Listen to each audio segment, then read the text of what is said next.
Hello, everyone. Welcome to Planetary Gig Talk. I'm Jefferson Glassy, Chief Spiritual Dude of the Planetary Gig Society, whose mission is creating unity through music. But as I like to say, making connections through music with the intention of bringing peace.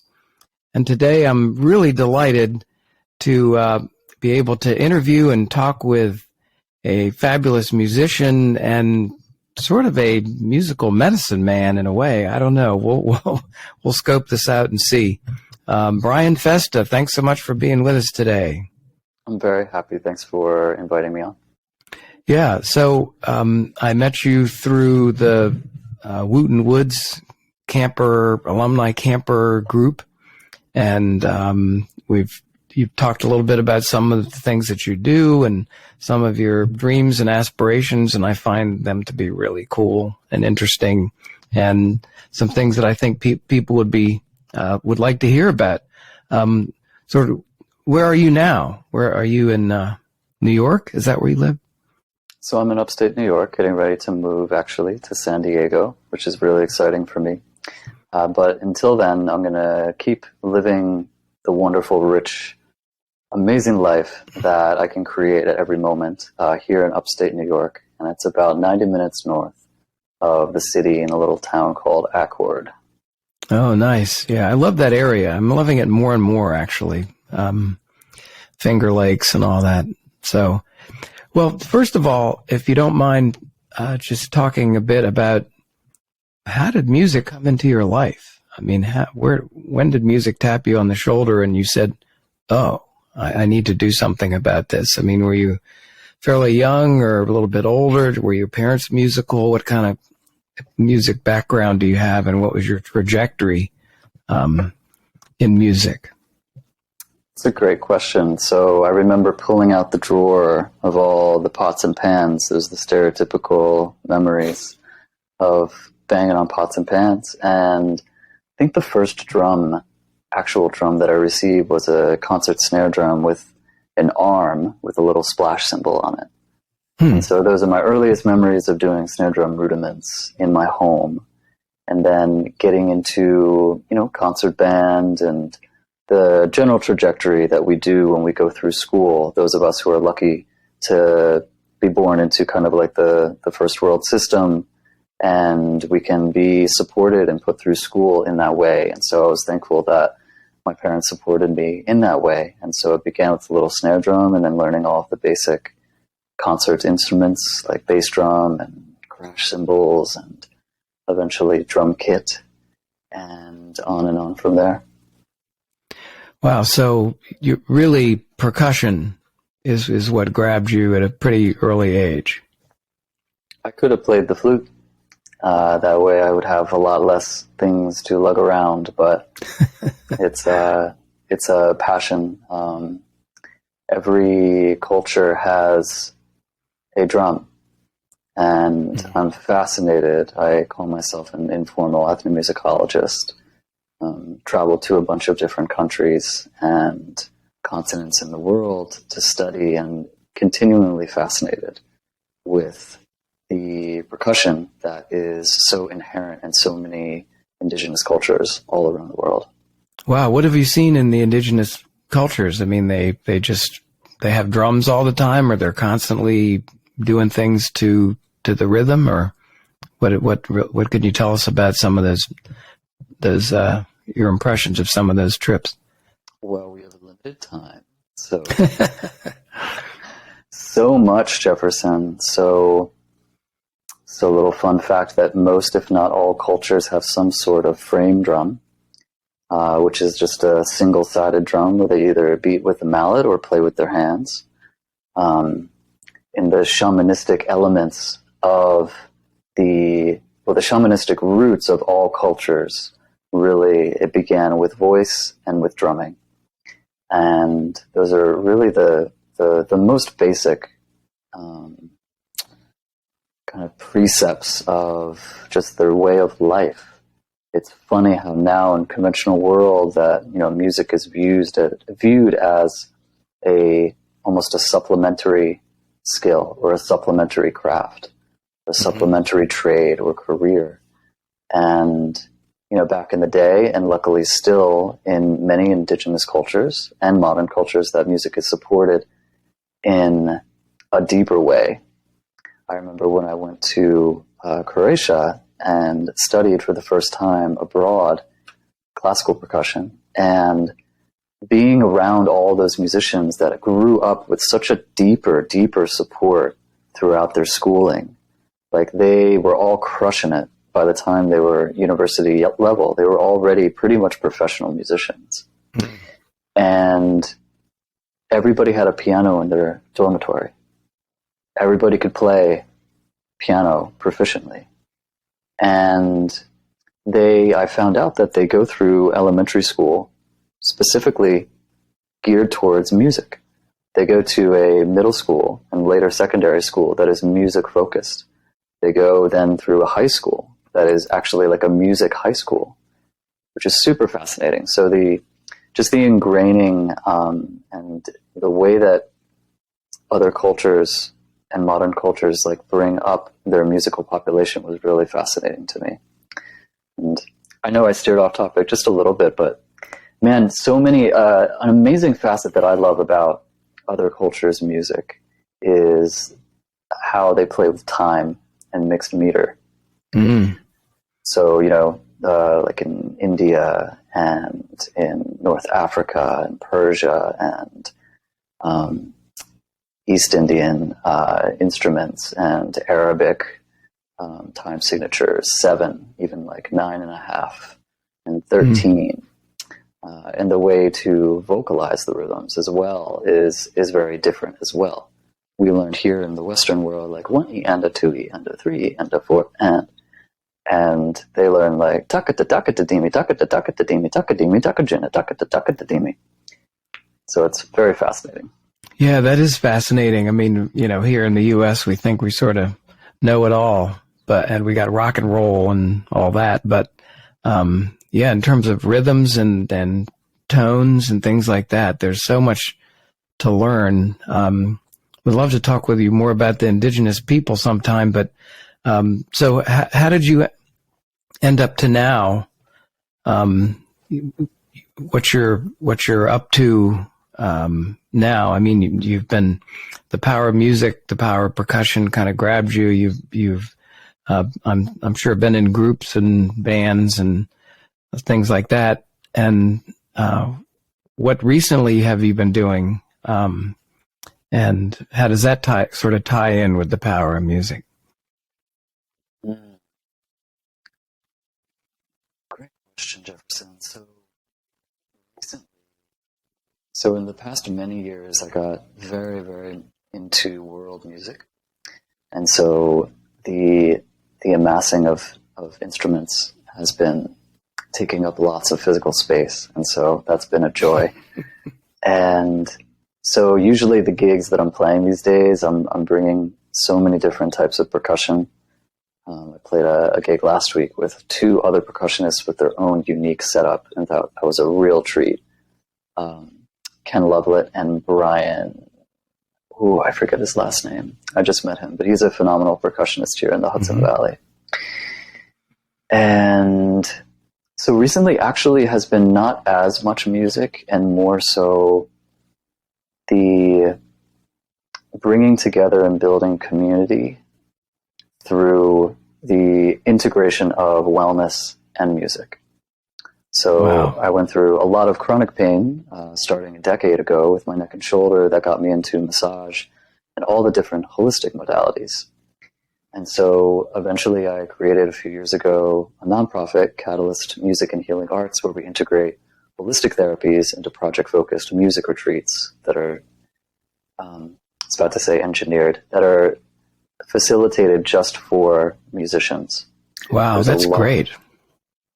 Yeah, there's a lot of artist residencies, but very, very few that are just music-based, and pretty much none that really focus intently and intentionally on bringing together what it's like to live in a body and what we can do to benefit the body as our own instrument, to tune our own instrument, not just focusing on the craft, but facing the reality that we live in a body, we eat all kinds of things, we do all kinds of things, and we breathe. We all have the capability of taking care of ourselves, which musicians are, quote unquote, notoriously known for not doing. So my role in the world right now, in my personal work and also my nonprofit work, is to wed the intentionality of integrating holistic therapies into our daily life as a musician. Wow, that is so deep and so, I think, important for people. I mean, you really, musicians do all sorts of things and work all kinds of jobs and, try to just play better and play with people. But, supporting them through kind of a community of knowledge and information, that sounds really awesome. And I think worthwhile. What are some of the things that you find with musicians that they should maybe put a little more focus on or attention to when they're playing, as they're going about their craft, as you may say? What's interesting, Jefferson, is that before I answer that question directly, the main problem that musicians are telling me, of those that I work with, is time. And so it actually has nothing to do with their bodies at first. It's managing time. And so many people are doing the hustle. And so they actually have formed a belief system based on this new structure of the way that we've structured our lives that, oh, I don't have time to do this. And that actually, a lot of it comes down to a belief that we don't have time. And once we get past the belief that we actually can carve out 10 minutes a day or 15 minutes a day, and that once we actually get into a practice and we start seeing the benefits and how vital and good that we feel to whatever practice that we're drawn to do, we are more motivated to create more time for that self-care because we know that the benefits are coming through that practice. And so as a practical thing for people to do, I've been really emphasizing the importance of a daily practice. So regardless of what you do, who you are, what body that you inhabit, that there are certain things that people gravitate to, that really makes them feel good, that have nothing to do with the work that they're doing in the world, but something that makes them feel good, of the holistic arts. So whether it's meditation or just sitting in silence or just going outside and taking a walk, that in itself is a holistic practice. It moves the body, it allows us to breathe, it allows us to get out of these four corners of rooms that we're consistently in day to day, allows us to experience the real church of the world. And it feeds us not only physically, mentally, but emotionally and spiritually. So. Wow, so interesting. So I remember seeing a post of yours recently about, this might have been real recently, where you said, so what did you do today? And you listed all the things that you had done. And there was a big long list of things that looked kind of cool. Took a walk, thought about this, did yoga for a few minutes, did this, played a little, and it was really interesting to see because you can accomplish a lot. I guess if you're sort of intentional about what you're doing. And it's interesting to me because musicians have to be very intentional about learning an instrument. I sort of started a little bit late in life, and I'm not 16 years old in my in garage or something. I have to be more intentional with the other things that are going on, and so musicians are very intentional. But it's interesting what you're saying about the time to do all the things they need is something that they could be a little more intentional and perhaps rhythmic about, have an actual sort of practice or routine. Does that sound about right? Or that's a great point. And I've found that with the people that I've worked with, the intentionality varies in degree depending on how much they are depending on music for their livelihood. So, for example, a rock musician, maybe they have a day gig and they're just spending time on music kind of part-time. But classical musicians, those who are actually salaried and they're health and wellness and their career depends on how good that they are and how often that they show up at the top of their game. Mm-hmm. And what's very interesting is that those musicians, since they're practicing and rehearsing and performing so much, that they develop repetitive strain and chronic pain. And it's a very well-kept secret because they don't want to risk their careers. And so it's really intriguing to me that this population of musician is very intentional, but it's actually, if they don't have the holistic and kind of upkeep that they do, really taking time to take care of themselves in that way, all those hours really end up accumulating over time and ends up being not so good. Wow. So you need to put in the time to become a good musician, but if you put in a lot of time over and over and over and over every day, then it can also have physical and I suppose even, mental or other effects just on your life. Absolutely. And especially the salaried musician and people and musicians that are gigging full time, no matter what their genre is, they depend on that. And so they're small muscle athletes, as we say. So yeah. It's not apparent that they're in a football game and they hurt their shoulder. It's a slow burn. Chronic pain is a slow burn. And people end up living with it. They end up, oh, I've been dealing with this for a while. It's not so bad.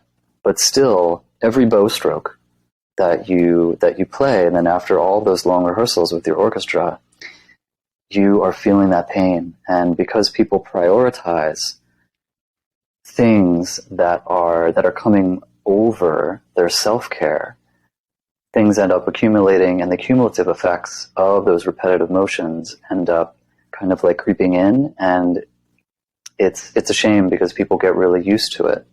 And it's not just musicians, people who steadily gain weight for whatever reason, they start just like, oh, okay, I'm just gaining weight, and it's so slow that it just becomes a part of their life, and it's an acceptance of what is happening.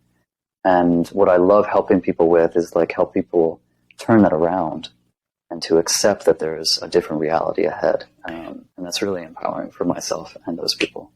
Wow, that's really good. Yeah, I remember one point my doctor said, everybody gains 2 or 3 pounds a year, but in 40 years you just gained 80 to, it's a lot. So, it's a good analogy for explaining, for musicians, you may just have a little bit of this, a little bit of that, but it's important to think holistically, I guess, and really about your musical practice. Now, so I'd like to ask one of the things that really intrigued me when I first met you virtually was this idea you have about you want to set up. Well, you'll have to explain it, but it's kind of a musician's place, retreat center, educational center, music ashram. I don't know. Do you mind talking a little bit about that? I'd love to hear you explain what your thoughts are about that. I know you're kind of getting going on it too, right? It's my passion, man. Because I saw what it was like for me to go through as a professional musician, going back to school at the jazz school, the California Jazz Conservatory in Berkeley, California. And that was the impetus that, man, there are so many musicians that I'm seeing now that are also going through this, and it affects their everyday. Their playing ability, it affects their sleep, their emotions, their ability just to be cool, and their ability to maintain relationships and to have healthy interrelations with people because of this subtle nagging, creeping of a low back pain or a shoulder pain. So it's very deep. And so in doing so, I eventually created Catalyst Music and Healing Arts. And so the long-term vision is to create a retreat center that is architecturally and programmatically designed for musicians. So as I said before, there's many artist residencies, but hardly any that are just for musicians. and hardly any that the actual structure that was built wasn't built to contain people making music.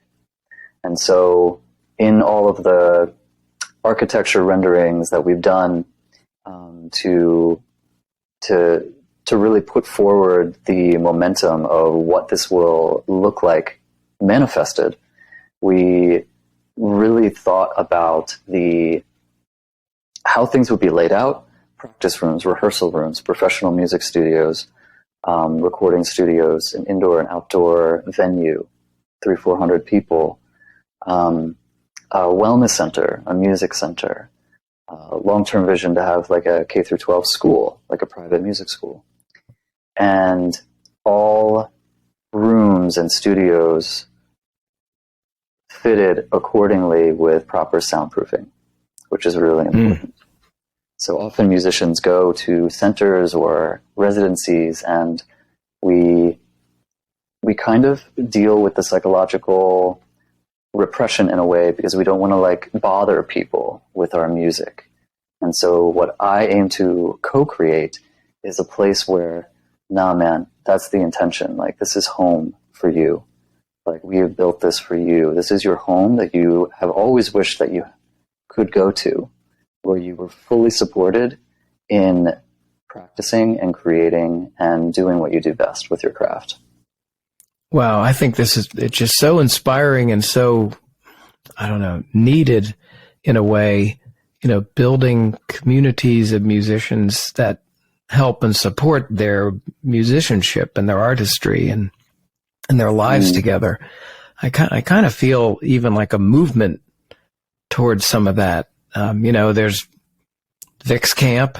You go for a week or two and live in that wonderful environment. And there's a number of different places. I was fortunate enough to kind of run into a music ashram in Rishikesh, India when I was there a few years ago. And it kind of changed my life. I never spent a night in it, but I walked up and saw a music ashram, and they do all kinds of training, classes in classical Indian music and sound baths and sound healing and sitar performances, and just have a beautiful feeling and intention about the whole thing. So I really think you're tapping into something. And was this, have you figured out a place for this to be your first one, or a physical location for it? I would love for it to be in the Hudson Valley, in Hudson Valley, New York, for a few reasons. That the close proximity to such amazing world-class musicians and vocalists it's unlike most places in the world. The Hudson Valley is super rich with really, really great players up here. And, the city has millions of them.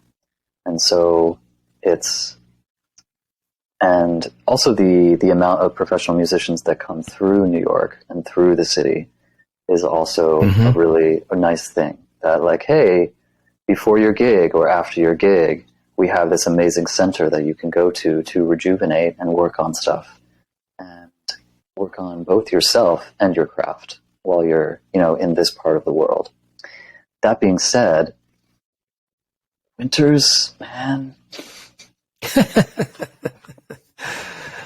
The winters.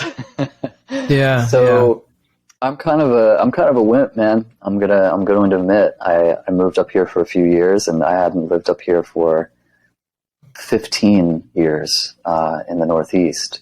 I've been traveling and studying all around everywhere, in the South, in the West, Europe. And I think my subconscious knew that I wasn't really fit, ideally, for Northeast winters. So this is something that I'm going to have to kind of like chew on and just kind of put on the back burner as far as a physical location. Maybe, yes, I would love that idea. As far as what I need to do, and this kind of brings us back to what are musicians doing so that they can take care of themselves. I can have all of these dreams to create the center and spend all of this money and gather all these people. But if I am living in a place where I feel like that I need to escape, or my body doesn't feel like that it's currently thriving in, that's the reason that for now I've decided to relocate to Southern California, because I have a herniated disc that is almost near being healed. I'm getting some like minor surgery to burn up the sensory nerves, which has been a long process that I've been waiting for, which I'm really excited for. I'm functional, but I want to be as a human being in a place where I can thrive, not just survive. And so for me, my happiness is highly contingent on the weather and climate at this point in my life. And so, which is the main reason why I'm relocating to Southern California. And who knows what the future will hold. But as far as the physical location, maybe I set down some really deep roots there. And the first of many centers gets born in Southern California.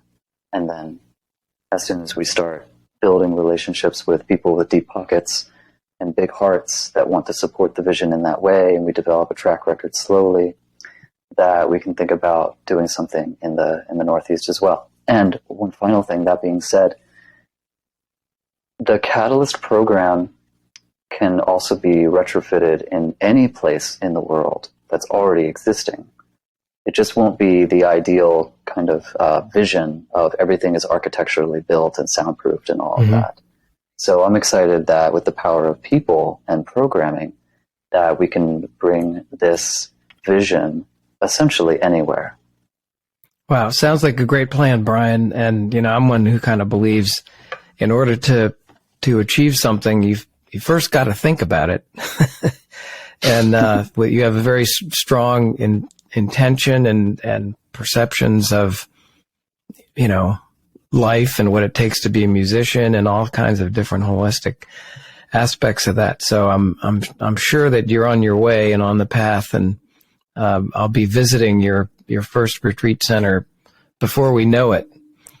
Thank you, Jefferson. Let me ask one other thing. I think you've been talking about doing some another thing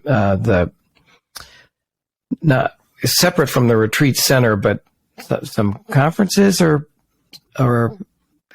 something like that. Did you want to talk about that, or am I asking the right question? I'm not sure I am. Are you referencing the work that I do with musicians and workshops and coaching, or something else? Well, you could mention that, the workshops and coaching. I think you were planning some sort of an event, maybe. Yes. Yeah. Yes, So yes. maybe talk about both of those a little bit. That'd be great.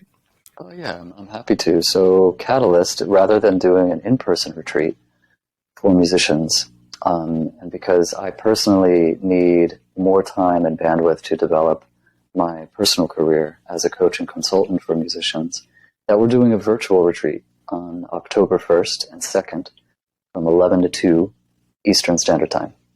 Cool. Okay. That's very interesting. Yeah. What's going to be there? What? So we've teamed up with like world-class facilitators, musicians and educators that are going to cover a lot of different topics that range in both the music, the wellness, and also the career aspects of what it's like to be a musician in the world. So professional resiliency, self-care practices, improvisation, world music traditions. I said professional resiliency, and like yoga for musicians, music as a spiritual practice, social media marketing. Let's see, what else? That sounds like a whole lot. That's really cool. And I'm sure you'll put it out on Facebook and whatever channels that we have. So that sounds very cool. And your general practice is that you're developing the coaching and what have you. That's really just for individual musicians who might want to look further into some of these things for their own benefit, right? Absolutely. A massage client of mine, when I was telling him about my long-term vision for Catalyst, he said, "That's great, because musicians are notorious for not taking care of themselves." Yeah. And so go ahead. No, go ahead. I took that idea as a nonprofit, and I am currently, this year, have been starting to work with people on an individual basis in a very intentional way. So they go through a program that's 8 weeks that is very transformative, that we get down to the root of whatever challenges that they're going through, and we systematically and intuitively get to the root of all of that and begin to really keep it real with what's going on and what's holding you back from being at your most optimum level, both as a human being and in your health and wellness, and also as a musician, because both of those things are inexplicably congruent with each other. So as a health and wellness practitioner, I combine my knowledge and skill of massage and yoga and posture and ergonomics and breathwork, meditation, mindfulness practices. And then there's the career-oriented planning and the optimization and organization. And I have a way of really helping to compassionately keep it real with people. And it really allows them, through different tools and through different systems that I've kind of like honed in, that I curtail to each individual. And it's a really delightful process to see people come in, kind of like get down to the bare bones of everything, and then we start building back up both the wellness side and the organizational side and the musical side all together. And it's just such a beautiful thing to see people grow in that way. Wow, that's so fantastic. So, we're just about to wrap up here, but how do people get in touch with you? What are your websites or whatever they should look for? Sure. So the coaching and consulting practice is musicianmedicine.com. And also on Instagram, it's Musician Medicine. And for the nonprofit work, it's Catalyst MAHA. It's the acronym of Music and Healing Arts, MAHA. So catalystmaha.org. And if people want to sign up for the free virtual retreat, it's all free. All of these facilitators are donating their time, 15 to 20 minutes of discussion of all of these topics. So it's really exciting that they believe in the vision enough that they're open to not being compensated. And I really do believe that musicians should be compensated.